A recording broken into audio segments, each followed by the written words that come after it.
Hey, I just wanted to give a quick introduction here. I've got Cyrill Gross, who works for a company called Mayoris, and he's going to give us a presentation on interactive email. And he's going to do some very interesting things that I've never seen done in email before. And at the end, we'll probably ask a few questions, but without further ado, here's Cyrill. Hello, thank you, and welcome to my short speak about what can be done in email as of 2020. We are nowadays far beyond the click-driving machine that contains some pictures, some text, and a link. We are in an age where you can really put entire functionality into one single email. The interactivity is a feature that's going to make email cool again. We all know email is not very sexy, it's not very cool stuff to work with, but it really works well in terms of return on investment. And if we do put some interactivity into it, we're going to make it cool again from a user's perspective. But let me start first. What makes an email interactive? Mark Robbins, one of the first guys to talk about the topic, once said, "It is an action performed in an email that triggers an action within the same email." So if I click something in the email, I won't go to the website, but something in the email will change. I will give you a few examples, and then you will immediately know what I mean. The first one I want to talk about is a fully featured advent calendar that runs directly from within the email. Let me show you directly in the email client. You can see I have a nicely made email. I already here have a slider component, carousel, where I see some contents running through, but the cool stuff is here in the center. You see, in real time, I have an advent calendar with different days that contains different offers, different actions, and I can, in the email client, switch between the days. If I choose a day that is already over, I cannot participate. If I choose a current day, I can directly from within the email participate in a prize draw to win a prize. I can type in my data, send it directly from within the email. The second one I like to show you is small online shop running directly in the email. Again, I like to show that out of the email client that you see I'm not faking it, but it's real. I choose the email. I can see I have a set of products. I actually can add the products directly into the basket that runs in the email. And I say order it.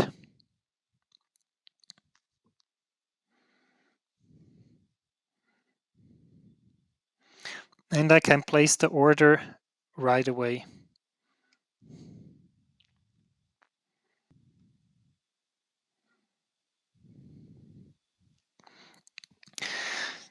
The third example is something that is connected with the purchasing process. And this one is a rather data integrated example. It is a sticker collecting album that is completely in the email.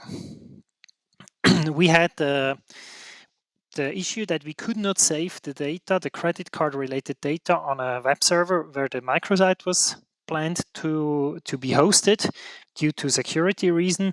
But in the email application, we could have the data from the credit card transactions. So we decided to create the functionality completely within the email. Since we had to take it offline again after it was finished for security reason, I can only show you as a video. You see, after I sign up for the campaign, I can see my sticker campaign. After I purchase in those shops, paying with my credit card, loyalty credit card, I get the stickers. The stickers are shown in the email in real time. And when I have my sticker album full, I can send it and participate in a prize draw. And that is all running completely in the email with a data backend in the email application, connecting the data, the purchasing data from that user to the stickers displayed in the email. The third one is a menu plan newsletter we built for a company that runs restaurants and canteens throughout Switzerland. They run about 300 canteens all over the country for larger enterprises. And these canteens send an email to their visitors. If you sign up, you can choose whether you want to receive it daily or weekly with the menu plan of that week. So today is Wednesday. I see the current day activated in my email in the inbox. I can see what's on the menu today. I can change to see what's on it for tomorrow or on Friday. And this week, Friday, is a public holiday here, so we don't see a menu, we see the notification that is closed that day. If I'm a person that works in different locations, for example, a sales representative or a field technician, and I'm on different locations every day, I can as well sign up for the menu for different restaurants, and I can in the email switch between the restaurants. And because we have the coronavirus crisis here, a lot is closed, so a lot of company restaurants are closed as well. But here we have another one that offers a menu, and when I choose the restaurant, the menu in this center part gonna change and show what's on the table today. The data for this email comes directly from the menu management ERP system. So the menu you can see here on the screen in the email is entered into the system by the chef of each single restaurant. There are about 300 in Switzerland. The data is used for the entire supply chain, for the purchasing of the ingredients, to the delivery to the restaurant, and for the cooking process. Plus, it is taken into a web CMS backend where we create a XML structure with all the menus in it for all the restaurants, and this structure is used to display the menu in the email, to display it in the app this restaurant chain provides, and on the website of each single restaurant. So we have a source in the restaurant from the entered by the chef, transferred, used for logistics, for supply chain, transferred into a machine-readable format we can use on the web, in the email and in the app.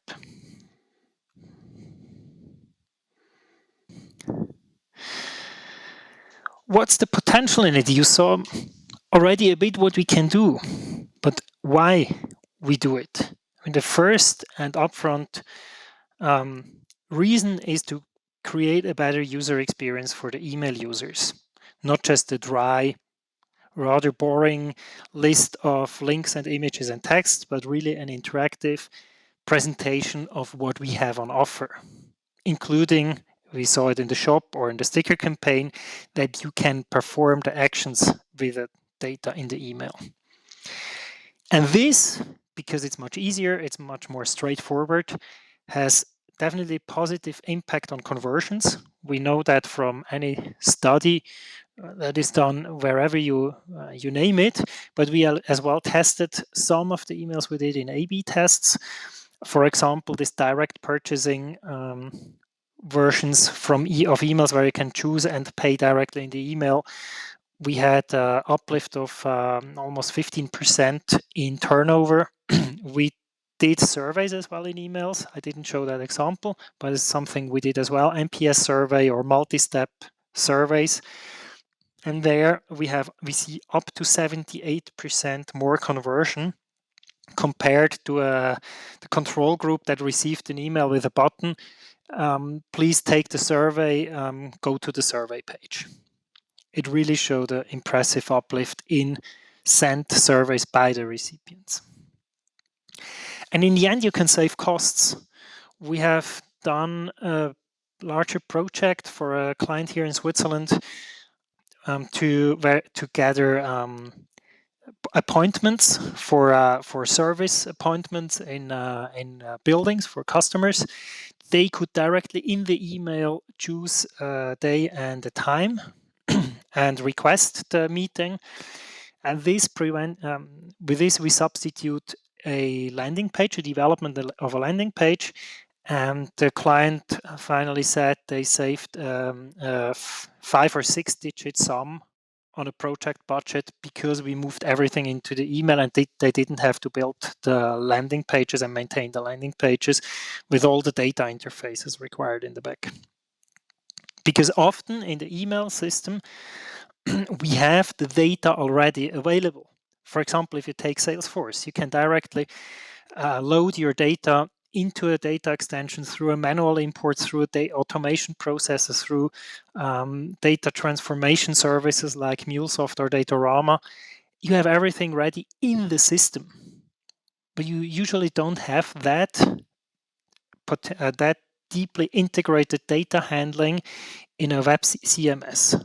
Or if you want to do it, it requires a lot of interfaces, and interfaces, API calls, near time, real time, we all know it, are, let's say, not cheap. And that's a big potential in the email. And another thing is we can get around a lot of security issues because the email system already has to fulfill a high level of data security. If you take GDPR, we need to all be ready for it on that level. It's just another few fields of data in a system that is already made to host sensitive data. So the question is, why should I, or when should I do an interactive email? Because that's a question that comes up very often. I started to build a decision tree based on what I want to achieve with my email. So is it an email that should boost my turnover? If it's yes, I say yes.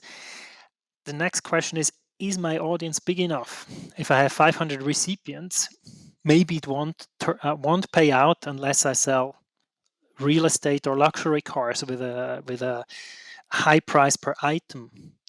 But if I sell like iPhone cases, I need several tens of thousands of recipients that I have the chance that it pays off. So if I have to decide my recipient list is not that big, I maybe better invest my money in growth of my subscriber list. But if I have a big audience, a few 100,000, for example, I have to ask myself, what email clients are the recipients using?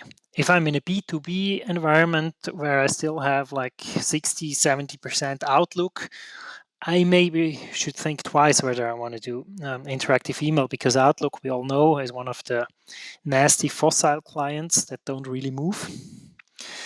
But if I'm in a B2C environment where I have a lot of iPhones, a lot of mobiles, iPads, Apple Mail, newer Android devices like the current Samsungs, where the stuff is supported, then I'm good to go.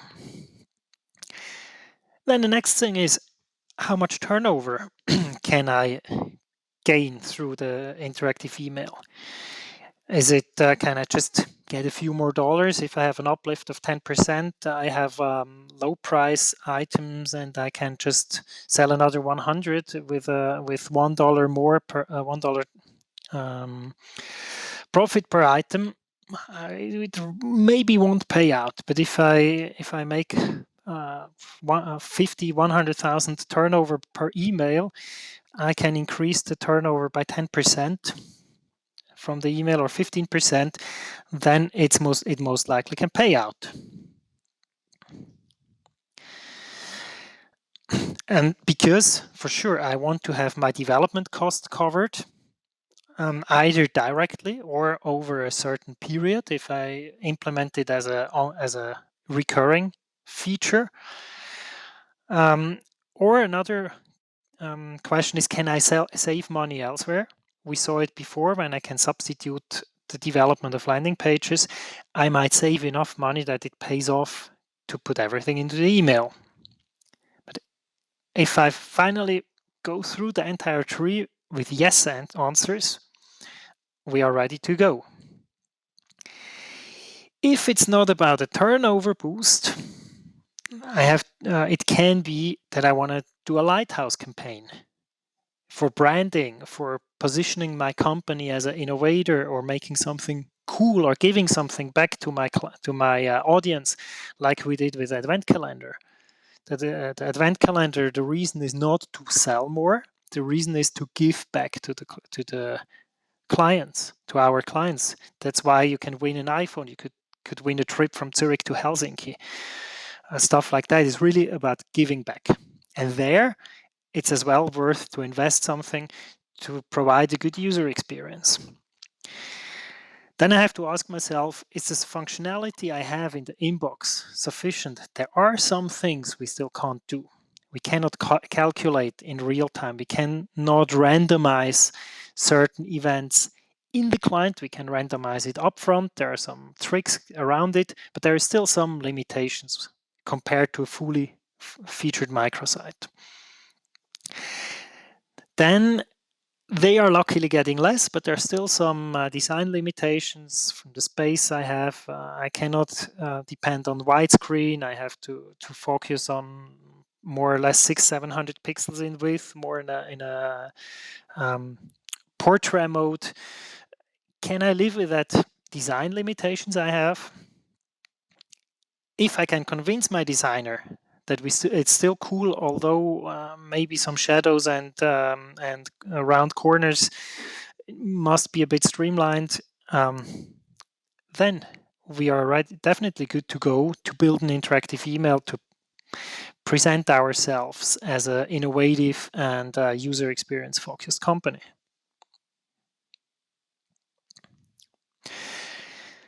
But what are the challenges? Nothing comes for free. We all know that. From a marketeer's perspective, for sure it's the costs. It's not for free. It's more effort to build an interactive email than to just fill in the data into your template and send it out of your current ESP system. The acceptance of the email clients, I was touching that topic before already, and the customers itself, because the people out there are not yet used that you can interact with an email. So you have to teach them how to use the email. But on the other hand side, if the user experience gets better and you do it the right way, people will get it very quickly.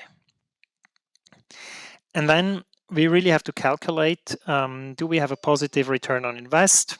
If yes, then we are definitely good to go. From an agency's perspective, from a Salesforce partner, from a marketing agency, we need to ask ourselves, do we have the know-how? Do we know what can be done on a conceptual level, on a technical level? Do we have the know-how, the experience, or do we know where to get the know-how?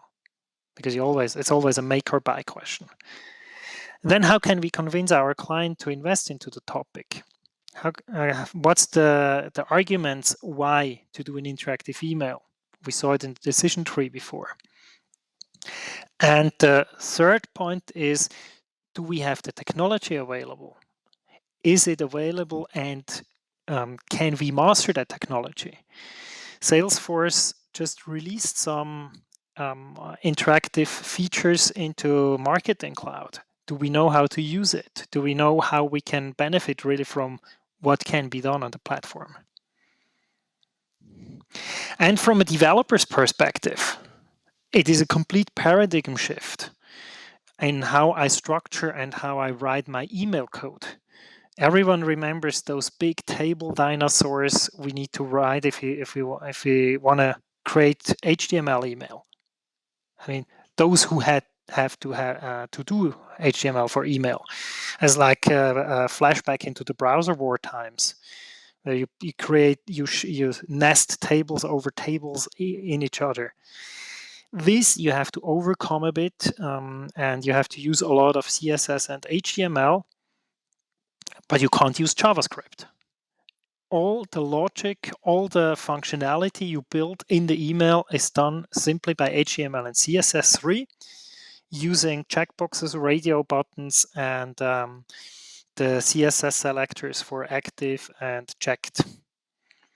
It's a bit a topic to get into it, but if you really get the system out, it's cool what you can do. And then you still have those old-fashioned clients. I mentioned Outlook already a few times before. The good and the bad thing about fossils is that they don't move. So we know quite well how to get around it. And I will touch that topic a bit more in detail just in a minute. We have the minefield of the email clients. The support for interactivity is getting better. We see currently when we do tests, when we do surveys, for example, or have forms in emails, we always measure where the feedback comes from. Was it sent directly from within the email client? Was it sent through the fallback version? Or was it sent through the online view of the email? And what we can see is we have always about the 2 to 3% online view. This is in any email statistics. If you check who clicks where, you will see between 1 and 3% of the people, they always click on this online view button at the top of the email. They are trained on this like a Pavlov's dog. But apart from that, we see between 55 and 67% of the surveys or forms being submitted coming directly from the email client, showing that between half and 2/3 of all of our recipients can benefit from the increased user experience of the interactive email. And that for me is a big motivation to really push it further, because I know I can, for a good share of my recipients, I can make the email experience better. So we need to know what works where, but we should not postpone innovation because we think we still have 10% Outlook in our subscriber base. That's the next question. Some people say, yeah, but if Outlook doesn't support it, it's not worth, it's born dead. I would say no, because it's not rocket science. It's neither from a developer perspective nor from a client or user perspective. It's really difficult. It's sometimes a bit annoying. You really have to stick into the topic. But on the other hand side, it's definitely worth, and if you measure it, it pays out because it shows better results. So then, where to start if I want to do an interactive email as a marketeer or a developer? The first step is I have to get some inspiration. There is, for example, the page reallygoodemails.com, where a few guys collecting good emails they find somewhere out in the market and put it together in a nice list that is really good inspiration if you want to make cool emails. Then check tutorials. There are not too many, but there are a few tutorials out there how you can start with some basic interactivity in emails. Trailhead has as well some new trails that shows what you can do with what interactivity you can do directly in the Salesforce Marketing Cloud. Go to Trailhead and check it out. Then there are other resources, pages where you can build some features like the carousel generator from Fresh Inbox. If you want to add a carousel of a few pictures, you can go there, can create your HTML code, paste it into your email, and send it out to your clients. And the last one, that's the way how I get really deep into the topic, is just trial and error. Try it out, fail fast, fail often, but don't give up. I always tell myself I want to smart out Google and Microsoft to make it running in their clients, even if they limit the support for CSS and HTML in their programs. And that's a good motivation to go further and go the extra mile to make something cool. Then one of the most important topics, in my opinion, is of a decent fallback for all those clients who don't support it out of the box. I always approach the interactivity as a progressive enhancement into an email. So the basic structure of the email is optimized to be shown perfectly on an Outlook, on an old Gmail, or on a not so well-known app on wherever it comes from. Then I use the browser version of the email, the online view version of the email, as a fallback. So in the fallback email version, I see everything that I see in the interactive version as well, but in a static way. If I click on the interactive feature, the email loads in the browser with that interactive feature already triggered. In the example of the menu newsletter, if I open it on Wednesday and I want to see the menu of Thursday, if I click on the Thursday button here in the email opens in the browser with a Thursday already activated. So I have, from a process perspective, I have the same user experience as in the email client that supports interactivity. I just have the loading sequence of the browser in between, which is not optimal, but still better than just a button in the email say, check out the menu today. The way how I can make sure that the fallback and the interactive versions are properly displayed on the different clients is that I use the technology that makes the email interactive to hide the fallback version and show the interactive version in the clients that should support it. With this approach, I have an inherent reliability that I can see the interactive element only where it is supported. So interactive email gets some buzz, gets some topic. It was named as a coming trend by a few email experts in this year and last year.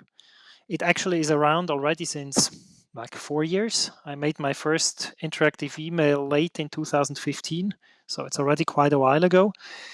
But it always, these innovation topics need a bit time to really get off ground. But there are things coming. One thing is that you will see interactive features integrated into the ESP systems, like Salesforce Marketing Cloud that just recently released some first interactive elements that you can place in your emails. Then another big topic that starts pick up speed now is AMP for email, released by Google. That allows you to bring all the interactivity into the Gmail platforms, and Microsoft with the Outlook app and Outlook.com webmail client will support it as well.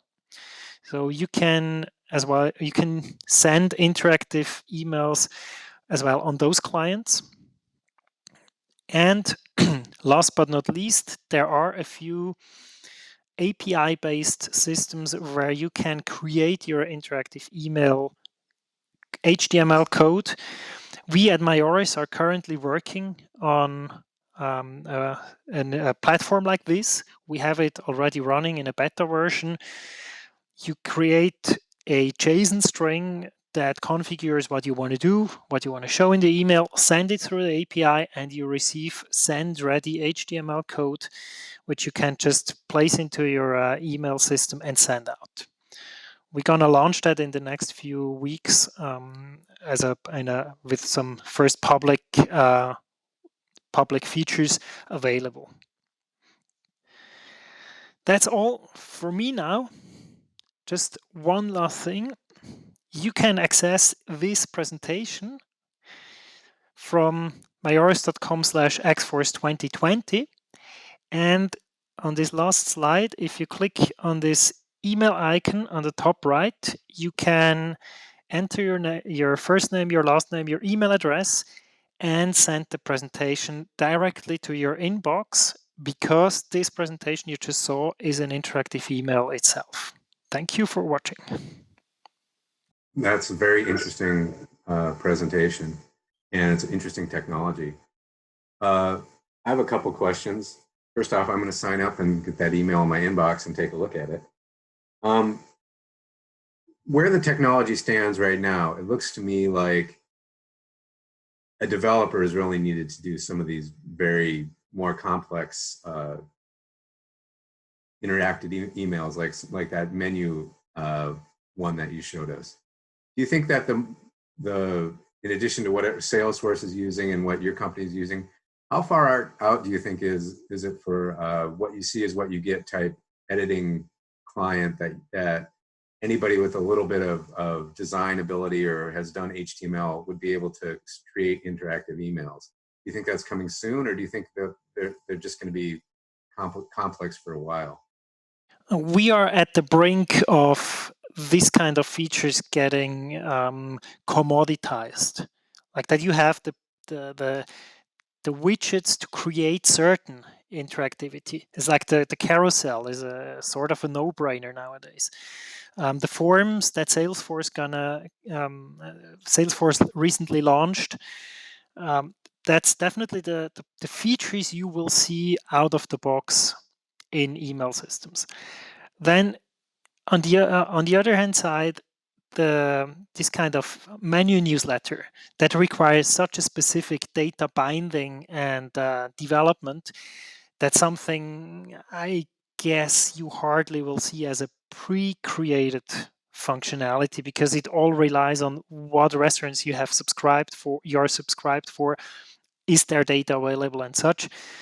But on the other hand side, the micro shop in the email, that's something we are currently working on fully automate it in a way that you get you get an editor where you can choose a product number, type the price, type the discount, and then we load all the rest from a Google Shopping feed, which is a structured XML feed. And this kind of use cases we will definitely see integrated in email systems. It's going to be far too expensive and far too much in a niche to really break out. Now that Gmail and Outlook are going to AMP, are you expecting that Minefield you showed will have more green on it, that you can support more things if you use AMP in those clients? Yeah, for sure. I mean, with AMP and the interactivity, as I showed it here, we will be able to cover something between 65 to 80, maybe 90%. Outlook, we will not support it in the desktop app. At least Microsoft didn't announce that yet, but on the webmail client and the mobile apps. The disadvantage of AMP is that your ESP system need to be able to send out AMP. It's a bit trickier to create an AMP version and send it out. And the second is you need to get the verification from Google that you are eligible to send AMP, which can be sort of a hassle. That's the current disadvantage of AMP, but together with what we are doing that is supported on all the Apple platform and some Androids, you can reach up to 80% plus of your audience. So Google has to whitelist you to send AMP to Gmail. You need to first create a example mail in AMP, send it to them for verification, and they will see whether you are a good sender that regularly sends emails to your clients and don't have too much spam compliance and those stuff. And if Google says, yes, it's okay, you are a good guy, and the email you showed us is good, then they will allow you to send AMP. Maybe we should just define AMP briefly for people who've never heard of it. AMP is an effort of Google. Originally comes from the mobile web to make mobile pages faster in terms of loading and in terms of usability.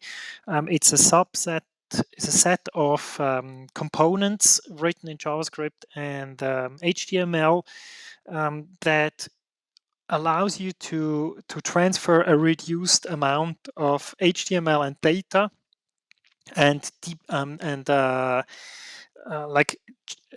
separate data and presentation up to a certain point.